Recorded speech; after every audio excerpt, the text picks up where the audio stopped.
মামি, ওই দিন না তেঁতুল কিনছিলাম, তেঁতুল মাখা করে দাও।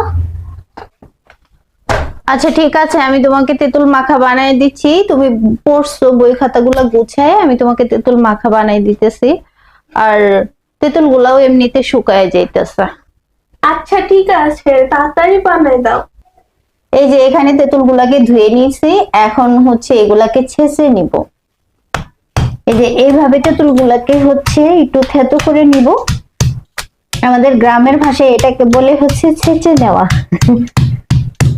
তো আমি এগুলাকে হচ্ছে এইভাবে থেতলাই নিচ্ছি। এখানে আবার হচ্ছে বিচি গুলা না একটু তিতা তিতা লাগবে, এই জন্য আমি বিচি গুলা ফেলে দিব। এই যে এইভাবে বিচি গুলা ফেলে দিব,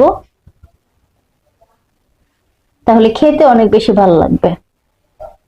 এই যে এইভাবে হচ্ছে আমার এটাকে তেঁতুলটাকে থেতলানো শেষ হয়ে গেছে। আমি পরে এগুলাকে হচ্ছে হাত দিয়ে একটু মুথে নিলেই আমার ভর্তা হয়ে যাবে।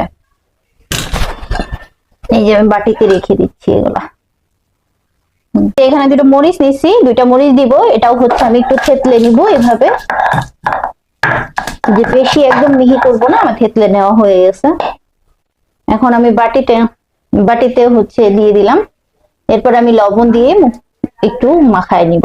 যেটাতে একটু লবণ দিয়ে নিলাম, লবণ দিয়ে এখন এটাকে আমি মাখায় নিব। মাখায় নিলেই হচ্ছে একদম সহজ কাঁচা তেঁতুল ভর্তা। এই যে দেখো রেডি।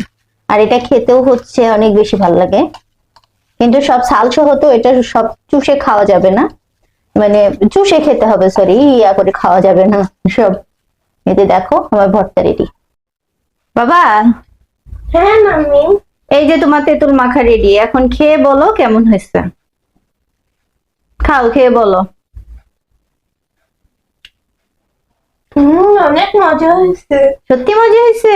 হ্যাঁ।